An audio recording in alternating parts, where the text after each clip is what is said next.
How's everybody doing? Great to be learning with you on a Thursday, Yom Hamishi. Let's light up the darkness.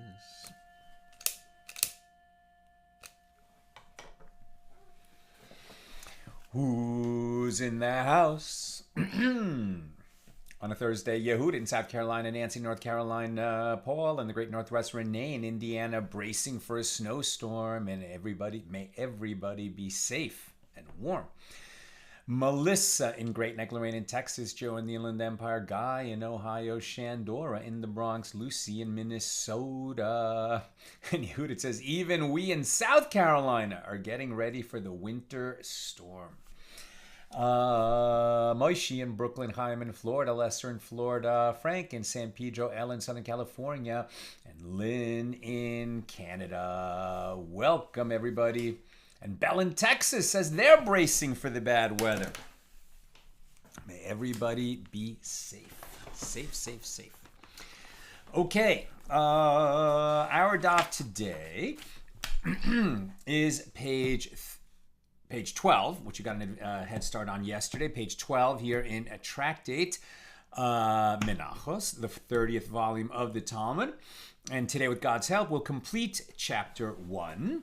We're picking this up relatively near the top of page 12a. We already read the Mishna, so we're starting the Gemara on Mishnah number 4 here in chapter 1. Okay, so the Gemara says, a dilemma was raised before the sages. According to the statement of the one who says that if the remainder of a meal offering became lacking between the removal of the handful and the burning of the handful on the altar, the priest nevertheless does burn the handful. That sounds like Rabbi Yochanan, right? Because I think it was Reish Lakish who said that if the remainder becomes lacking, it's just fully disqualified and we wouldn't burn the handful, but we follow Rabbi Yochanan. So we will burn the handful, but since the remainder became lacking, do we consume the remainder? Let's keep reading. So according to the statement of the one who says that if the remainder of a meal offering became lacking between the removal of the handful and the burning of the handful on the altar, the priest nevertheless does burn the handful on account of such a meal offering. And as we maintain that despite the fact that the handful is burned on account of this remainder, nevertheless, that remainder is prohibited for consumption. right? Because some of the flour of the meal offering spilled after the handful was removed and before it was burned. Therefore, we are going to burn the handful, so the person who brought this meal offering, if it's the meal offering of a sinner or it's a vow offering, he's going to achieve what he sought to achieve with it. But we don't consume the remainder, right? If it's for the priest to consume or if it's for the owner to consume, either way, we don't consume it. Then, it's a complicated question. So that's just the given. Now here's the question. In such a case, where we did burn the handful, but because the remainder lost some of its portion and so we're not going to consume it, what is the law with regard to pigul? Now, pigul would be that the priest, let's say at the time that he removed the handful, he had in mind that he was going to consume some of the edible portion, or he was going to burn some of the portion that's to be burned on the altar. At that time, he had in mind that he was going to do that ritual, that portion of the ritual, after the deadline had elapsed. Right? That would render the offering pigul. Now, if it's pigul, it's disqualified. Then furthermore, if something is pigul, and a person eats of it anyway, that's when he has violated a prohibition for which the penalty is charis, death at the hands of the heavenly court, or also known as excision in English. Okay, so the question is, and we saw in the Mishna yesterday that, okay, but pigul will only apply, or let's say eating something that is pigul, triggering that charis prohibition, will only apply if the offering was otherwise handled correctly, right? So in other words, so if the handful became disqualified before it was burned, and the guy had in mind at the time the handful was taken that he would consume it late. So now, if he eats of this, it's not pigul. He's not going to have a charis-bearing penalty because there were two errors, right? The handful was not sacrificed according to its law, and therefore the pigul won't kick in, and eating it when it's pigul won't trigger that charis-bearing prohibition. So now what they're saying is, okay, well, the handful, that got burned properly, but the remainder became lacking between taking the handful and burning it. So if he had in mind, let's say, to burn it beyond its time, he didn't burn it beyond its time, or he had in mind to eat beyond its time, but now some of it became lacking. So is this going to be that dual error where pigul won't count, or is the fact that the remainder became lacking not going to be significant enough? So let's keep reading. Should the burning of the handful be effective in establishing such a remainder as pigul when the handful was burned with the intent to partake of the remainder the next day? And similarly, is the burning of the handful effective in removing such a remainder from being subject to me'ilah? Now, what they're saying here is a meal offering that's been consecrated, right? You can't just eat of it because it belongs to the Most Holy. But in the normal case of a meal offering, once the handful is burned, then priests can eat of that offering. So we remove the remainder of that meal offering from the prohibition of benefiting for personal use, me'ilah. It's removed from me'ilah because once the handful is burned, the priests can consume it. They are allowed to eat it. Me'ilah no longer applies. But if that remainder became lacking, and we're saying, therefore, you're not allowed to eat it, if the priest did eat it, is that me'ilah or not? Okay. And similarly, is the burning of the handful effective in removing such a remainder from me'ilah? Just as a complete remainder is removed from me'ilah when it becomes permitted for the priest to eat it, which is triggered by what? When the handful is burned on the altar. So, the whole thing is we have two questions. Is pigul going to apply? Is me'ilah going to apply?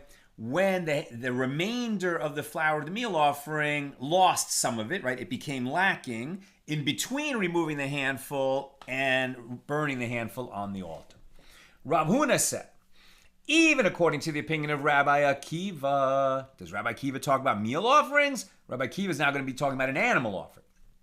Rav Huna said, even according to the opinion of Rabbi Akiva, who says that the sprinkling of the blood of an offering, which renders its meat permitted for consumption and thus removes it from the realm of Me'ilah, is effective in removing the meat of an offering that left the temple courtyard from Me'ilah, despite the fact that such meat is prohibited for consumption. So according to this view, that statement applies only when the meat was disqualified by means of leaving, right? So let's review that. Now they're comparing to an animal offering. So according to the animal offering, once the priest sprinkles, the edible portion of the meat becomes edible. So, right? So if it's a sin offering, priests are going to eat the edible part. So Me'ilah will no longer apply to it because they're allowed to eat it. That's not taking personal benefit of something that is holy. It's now been removed from that, and they're supposed to eat it. But if the meat of that offering leaves the temple courtyard, okay, now eating it is no longer going to be allowed. So are we going to say eating it is not going to be allowed, but if a priest does eat it, it's not going to be considered me'ilah. He'll have violated the prohibition on eating the edible portion of a meat offering after the sprinkling. It becomes prohibited because that meat should have stayed in the temple courtyard where it would be eaten by the priest, and it left the courtyard. But even though it left the courtyard and now they shouldn't eat it, if he does eat it, okay, he violated the prohibition on eating meat that left the courtyard, but he didn't violate the prohibition of taking personal benefit of the holy because the sprinkling removed it from the realm of Me'ilah. So sounds like that would be the same as a meal offering that became lacking after the handful was removed and then the handful was burned. The priest can't eat the meal offering because it became lacking, but the handful should remove it from the realm of Me'ilah. So if he does eat it, okay, violates the prohibition on eating something that became lacking, but he shouldn't be violating the prohibition of Me'ilah, right? And taking personal benefit of the holy. That's if we can extend Rabbi Akiva's halacha about a meat offering to the meal offering. Problem is, they're not the same. And there's an important difference between them. What caused it to be rendered inedible? In the case of the meat offering, leaving the courtyard. In the case of the flour offering, some of it was lost. Those are not the same. Rav Huna explains. The reason is, in the case of Rabbi Akiva's law, the reason is that the meat remains as is. And the disqualification of the meat is by means of leaving the courtyard. That is an account of something else, a factor external to the meat itself. It's that the meat was taken out of the courtyard. But in the case of our meal offering, where the meal offering itself became lacking, right? Some of the flour was lost from the meal offering. But in the case of the lack in the measure of the remainder of the meal offering, which is a disqualification on account of itself, then the burning of the handful is not effective in removing the remainder from the realm of Me'ilah. So either way, it's not permitted to eat that flour, but if somebody then does eat of it, he violated the prohibition on eating something that became lacking, and he would have made personal use of something that remains consecrated because the burning of the handful didn't remove it from the realm of Me'ilah. So Rava said to Rav Huna, no, you're drawing the wrong conclusion. On the contrary, even according to the opinion of Rabbi Eliezer, I guess who disagrees with Rabbi Akiva, and who says that sprinkling is not effective in removing the meat that left the temple courtyard from being subject to Me'ilah, that statement applies only when the meat was disqualified by means of leaving, as the meat is not inside the temple courtyard where the sprinkling could be effective for it.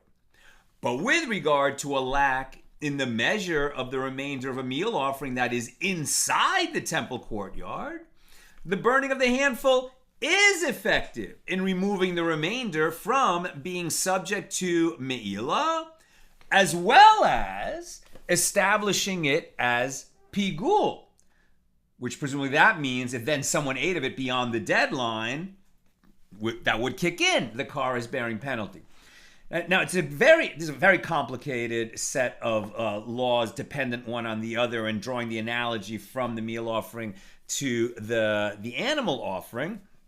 But one key thing that we should notice here, and this is so true whenever you're making policy, when you're making laws, when you're trying to figure out what the rules are going to be for your organization, your committee, whatever, right? There's the consequences of establishing a law, which in some cases will create a leniency, and in other cases will create a stringency, right? This is why tough cases can sometimes make bad law. Now Rava said, from where do I say that even remainders that lack a full measure can be rendered pigul? This can be inferred from that which we learned in the Mishna. With regard to one who removes a handful from the meal offering with intent to partake of its remainder outside the temple courtyard, that will disqualify it, but not make it pigul. Pigul is about intent to eat it beyond its time. Having intent to eat it outside of its place will disqualify it, but not make it pigul. Right? With regard to one who removes a handful from the meal offering with intent to partake of its remainder outside the temple courtyard, or to partake of an olive bulk of its remainder outside the temple courtyard, the meal offering is unfit, but there is no liability for kares. And if he removes a handful from the meal offering with the intent to partake of its remainder beyond the designated time, or to partake of an olive bulk of its remainder beyond the designated time, then the offering is pigul. And if somebody eats of it, I guess at any time, right? Once it's rendered pigul, you can't eat it. And if you do eat it, kares, right? And one is liable to receive kares for partaking of the remainder of that meal offering that was rendered pigul. And Rabbi Chia teaches in his version of the Mishnah, one who removes a handful from the meal offering with the intent to partake of its remainder, and he does not teach or an olive bulk of its remainder. So Rava continues, what is the reason that Rabbi Chia diverged from the standard text of the Mishnah and did not teach or an olive bulk? It sounds like Rabbi Chia is not going to include this idea that, and the minimum amount that you would have to eat is an olive bulk, right? In order to be guilty of pigul. Now, is it not because his Mishnah is discussing a case where the remainder later became lacking and its measure stood at an olive bulk? And therefore, Rabbi Chia did not include the clause or an olive bulk, since later in the Mishnah, with regard to the placement of the handful in a vessel, and with regard to the conveyance of the vessel to the altar, and with regard to the burning of the handful, he could not teach the phrase or an olive bulk. In the case of one's intent with regard to consumption of the remainder, because the remainder is already the size of an olive bulk. Therefore, in the case of the removal of the handful as well, i.e. when he teaches one who removes a handful to partake of its remainder, Rabbi Chia did not teach or to consume an olive bulk of its remainder, despite the fact that he could have done so in that clause. And Rava concludes his proof, and yet the latter clause teaches that if one burned the handful with the intent to consume the remainder after its designated time, the offering is pigul, and one is liable to receive kares on account of it. So evidently, burning is effective in rendering a lacking remainder as pigul, right? Long way to say that the fact that it became lacking in between taking the handful and burning the handful is going to mean that we cannot eat that remainder, and it's going to allow, but it's not going to prevent the handful from establishing the remainder as pigul if the priest had in his mind at the time of taking the handful, conveying the handful, or burning the handful, to eat of that remainder beyond its designated time. We're on page 12b. Abaye said to Rava, Abaye said to Rava, no. One cannot prove from here that the Mishnah is discussing the case of a remainder that became lacking. And the reason for this is, in accordance with whose opinion is this Mishnah of Rabbi Chia? It is in accordance with the opinion of Rabbi Elazar. As we learned in a Mishnah in Zevachim, the last tractate we studied together, in page 109b, with regard to the handful of flour and the frankincense and the incense and the meal offering of priests, and the meal offering of the anointed priest, and the meal offering that accompanies the libations brought with animal offerings, where one sacrificed an olive bulk from one of them outside the temple courtyard, he is liable for offering up outside the temple courtyard, right? We studied that at the end of Zevachim, that if you, at the time that private altars are prohibited, if you bring up an offering outside the holy temple, that is a chorus-bearing penalty. And Rabbi Elazar exempts one from liability until he sacrifices them in their entirety, rather than just that minimum measure of an olive bulk. So Abaye concludes his proof. Since, with regard to the burning of the handful, he could not teach or burn an olive bulk of its handful outside the temple, as according to Rabbi Elazar, one is not liable for burning anything less than the full handful, and therefore intent to burn only an olive bulk does not render the offering pigul. Then, with regard to the remainder of the meal offering as well, he did not teach or an olive bulk. Now the Gemara asks, if the Mishnah of Rabbi Chia is really in accordance with the opinion of Rabbi Elazar, then this statement, to burn its handful outside the temple courtyard, should have been phrased as to burn its handful and its frankincense outside the temple courtyard. As we learned in a Mishnah on Zevachim 110a, that with regard to the handful and the frankincense, in a case where one sacrificed only one of them outside the temple courtyard, he is liable. And Rabbi Eliezer exempts from liability one who burns only one of them until he sacrifices both of them together. Now the Gemara responds that the Mishnah of Rabbi Chia is necessary only for the handful of the meal offering of a sinner, which has no frankincense. Since only the burning of the handful permits the remainder of the sinner's meal offering for consumption, one's intent, the priest's intent, to burn it the next day would render the offering pigul.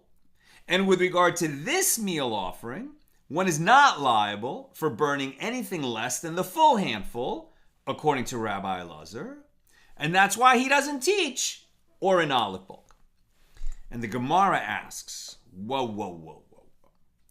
And did the Tana of that Mishnah go to all that trouble just to teach us a law that is applicable only in the case of the handful of the meal offering of a sinner, which is flour unaccompanied by anything else?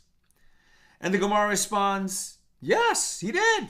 And similarly, when Rav Dimi came to Babylonia from Eretz Yisrael, he said that Rabbi Elazar ben Pedat said, when the Mishnah discusses an instance where one has intent to sacrifice the handful of a meal offering outside the courtyard, it is referring to the handful of the meal offering of a sinner, and it is in accordance with the opinion of Rabbi Elazar.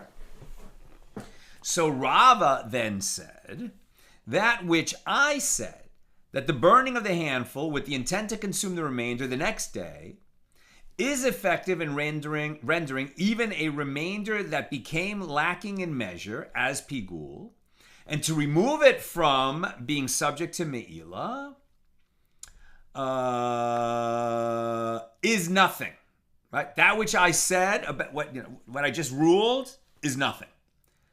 As it is taught in a Baraisa, the verse states, with regard to the shewbread, it is most holy.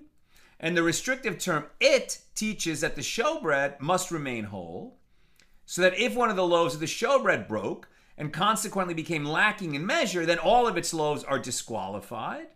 and the burning of the bowls of frankincense do not render them permitted for consumption. So presumably, since the bowls of frankincense, which normally would render them permitted for consumption, now don't because the loaves are broken. This is going to be analogous to a remainder of a meal offering that became lacking. And perhaps that means that we've got two errors, and pigul compounded by broken loaves or lacking flour of a meal offering is going to serve to remove pigul, I guess emila, from the equation. And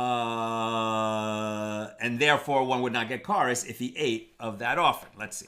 Rava continues. It can be inferred from the Baraisa that if the loaves remain whole, but one of them left the temple, those that are inside the temple are still fit.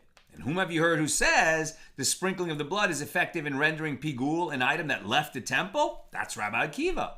And yet he says in this Baraisa that if one of the loaves broke, the burning of the frankincense is not effective for them. Similarly, with regard to the remainder of a meal offering that became lacking in measure, even Rabbi Akiva agrees that the burning of the handful would not be effective in rendering it pigul because you've got compounded errors. So Abaye said to Rava, how can you cite a proof from this Baraisa? Is it taught in this Baraisa, but if a loaf of shewbread left, those loaves that remain inside are fit? You just added that out of nowhere. Perhaps all the loaves are disqualified if even one of them left. And one should infer a different law from the Baraisa, that if one of the loaves became ritually impure, tameh, then these that remain pure are fit. Maybe that would work. And Abaye explains, what is the reason for such a distinction? The reason is that the tzitz, the front plate of the Kohen Gadol, of the high priest, right, the front plate, the gold plate that says holy to Hashem on it, and that would affect atonement for certain kinds of disqualified offerings that should have been brought on the altar but were brought anyway. But not all kinds. Which are the kinds of disqualified offerings that the tzitz will render fit for the altar? Offerings or items that are brought to the altar that shouldn't have been brought to the altar because they had become tameh, ritually impure. And the reason is that the tzitz of the high priest affects acceptance for tameh offerings. But in a case where a loaf of the shewbread had left the courtyard, the tzitz would not affect acceptance. And therefore, all of the loaves are disqualified, just as in a case where one of them breaks. Right? Leaving the courtyard is like one of the loaves breaking. And if so, the Baraisa is in accordance with the opinion of Rabbi Eliezer, who says that sprinkling is not effective with regard to an item that has left the temple courtyard.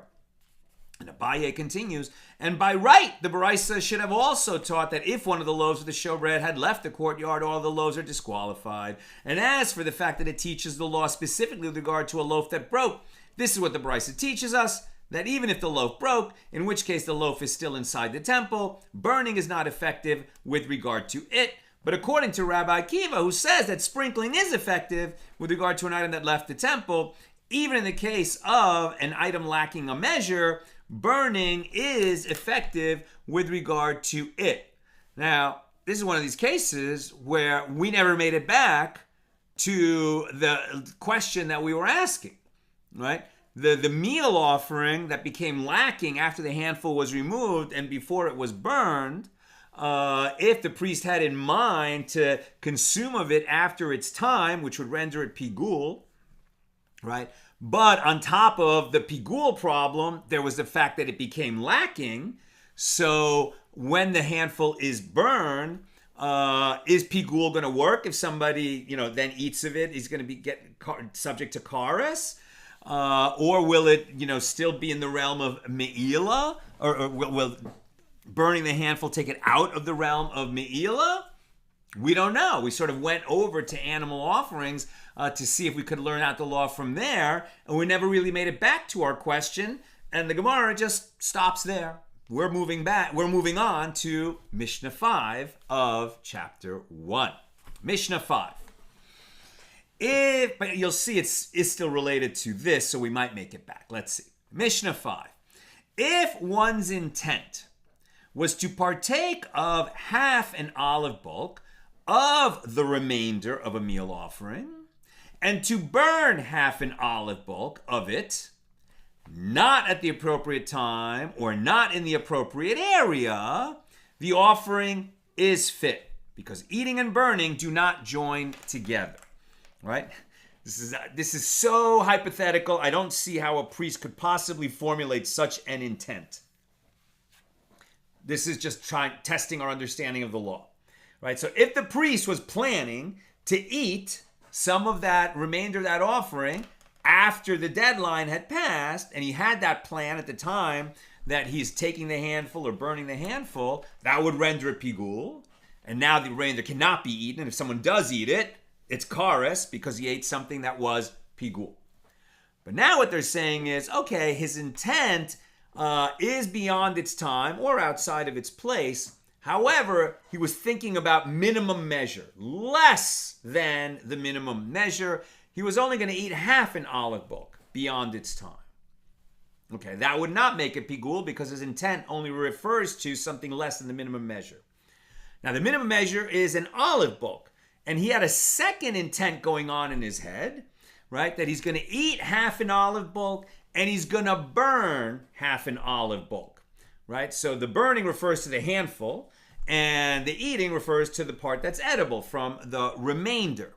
So do we say that they're both intentions refer to something that is less than the minimum measure, but together they add up to an olive bulk, and therefore he has made it pigul? And they say no, because his two intentions, one was half an olive bulk for burning, and the other was half an olive bulk for eating, and we don't combine these two half olive bulks because they have different destinies, right? One to be burned on the altar, one to be eaten by the priests. And even though it would be, a full olive bulk if we put those together, since they have different destinies, they don't combine. That's the Mishnah. Now the Gemara. Now the Gemara infers from the Mishnah, the reason that the two halves of an olive bulk do not join together is because his intent was to partake of half an olive bulk and to burn half an olive bulk, which indicates that if his intent was to partake of half an olive bulk of the remainder and to partake of half an olive bulk of an item whose typical manner is such that one does not consume it, i.e. the handful, then the halves would join together and disqualify the offering, right? So remember, the remainder, that's for eating. The handful is for burning. And we just said that half an olive bulk that he had in mind to eat beyond its time from the remainder would not combine with half an olive bulk that he had in mind from the handful to burn beyond its time. But if he had in mind to eat half an olive bulk from the remainder and to eat half an olive bulk from the handful, even though the handful is destined for burning, if he had in mind to eat that half olive bulk, so now you've got two half olive bulks, one from the handful, one from the remainder, but he in his mind is planning to eat both of them beyond the deadline, right? Beyond the deadline. Then has he rendered that offering pigul? Are we going to combine those two half olive bulks? That's what they're asking now. Now the Gemara notes an apparent contradiction if you would say that the answer is yes, they do combine. Says the Gemara, but the first clause teaches in the earlier Mishnah, if one's intent was to partake of an item whose typical manner is eating, that will be the remainder, or to burn an item whose typical manner is burning, that will be the handful, and either way, to do that beyond its time, it is pigul, right? If he just had in mind to eat an olive bulk, not a half olive bulk, but a full olive bulk beyond its time, or to burn a full olive bulk beyond its time, that would render it pigul if he had that intent at the time of taking the handful or even burning the handful. That would render it pigul. But if his intent was to partake of an item whose typical manner is not eating, right? That would be the handful that its typical manner is burning. So if his intent was to eat an item whose typical manner is burning, and likewise such intent does not join together. But if he was planning to eat that which is normally burned, even the full minimum measure of an olive bulk, that would not render it pigul. right? That would not render it pigul because now he's compounded errors. He's both thinking that he's going to eat beyond its time and that he's going to eat that which should be burned. And that's why it does not become pigul. So if that is true, why would you combine half an olive bulk of eating something that is eaten with half an olive bulk where he's planning to eat something that should be burned? Those should not combine. That's what the Gemara is saying now. And Rabbi Yirmiyah said, in accordance with whose opinion is this Mishnah? It is in accordance with the opinion of Rabbi Eliezer, who says that one can have improper intent from the consumption performed by a person to the consumption performed by the altar. Right? Yeah, you're talking about eating and burning, and that he's planning to eat that which should be burned. But at the end of the day, when the priests eat the flour and the remainder of a meal offering, they're consuming it. And when you burn something on the altar, it's like the altar is consuming it. And that's why Rabbi Eliezer would combine things that are consumed, whether eaten by a priest or burned on the altar. In other words, if one's intent was to burn the remainder the next day or to consume the handful the next day, such intent disqualifies an offering, even though the remainder is intended for consumption by the priest and the handful is intended for burning on the altar. Now, the Gemara cites the relevant ruling of Rabbi Eliezer, as we learned in a Mishnah on page 17a, as we will learn on page 17a. In the case of one who removes a handful from the meal offering with intent to consume after its designated time, an item whose typical manner is not eaten, right? That would be something that is normally burned. That's the handful. Or to burn beyond its designated time, an item whose typical manner is not to burn. That would be what's normally eaten, i.e. the remainder of the meal offering. Then, according to this, it is fit. And Rabbi Eliezer deems it unfit, although it is not pigul, and consuming it is not punishable by kares, right? Rabbi Eliezer says, no, it's unfit. Where it sounds like the majority is like, if you're planning to eat that which is normally burned, you haven't done anything. Your intention is meaningless. Abaye said, you may even say that the Mishnah here is in accordance with the opinion of the rabbis of the majority. And do not say that one should infer from the Mishnah that if his intent was to partake of half an olive bulk of an item whose typical manner is eating, and to partake of half an olive bulk of an item whose typical manner is not eating, right? That would be burning. The offering is disqualified. You would combine these because consumption and consumption. Rather say that if his intent was to partake of half an olive bulk on the next day and to partake of half an olive bulk outside the temple, we're combining something a little different. Combining eating beyond its time with eating outside of its place. Rather say that if his intent was to partake of half an olive bulk the next day and to partake of half an olive bulk outside the temple, and each of these halves is from an item whose typical manner is eating, then we join together the halves and disqualify the offering. So as long as he's planning to eat that which is normally eaten, but the fact that he's planning to eat half of it beyond its time and eat half of it outside its place will not stop us from combining. In other words, we will combine them and render the offering unfit. Presumably not pigul, but unfit. Now the Gemara asks, and what is this teaching us? The previous Mishnah already taught that principle explicitly. If one performed one of these rites with the intent to partake of an olive bulk outside its designated area, and an olive bulk the next day, or an olive bulk the next day, and an olive bulk outside its area, or half an olive bulk outside its area, and half an olive bulk the next day, or half an olive bulk the next day, and half an olive bulk outside the area. The offering is unfit, but not subject to kares for one who goes ahead and eats it anyway. So why are you deriving a ruling? We have the ruling explicitly in Mishnah number 4. Now we're on page 13a, and I'm almost done. Questions or comments, please get them in now. According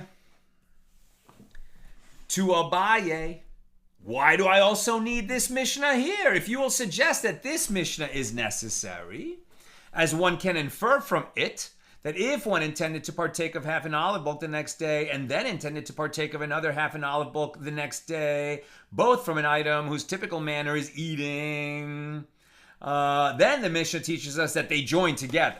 That makes a lot of sense, right? He's got two half measures in mind, right? Half the minimum measure, but everything else about them is the same, right? It's something that is typically eaten, that he's planning to eat, and he's planning on eating them beyond their time. Why wouldn't we combine them? They do join together in order to render this offering pigul, not only unfit, but pigul, because the two measures, right, are both for eating. He's planning to eat, and he's planning to eat them beyond the designated time, which is what renders pigul.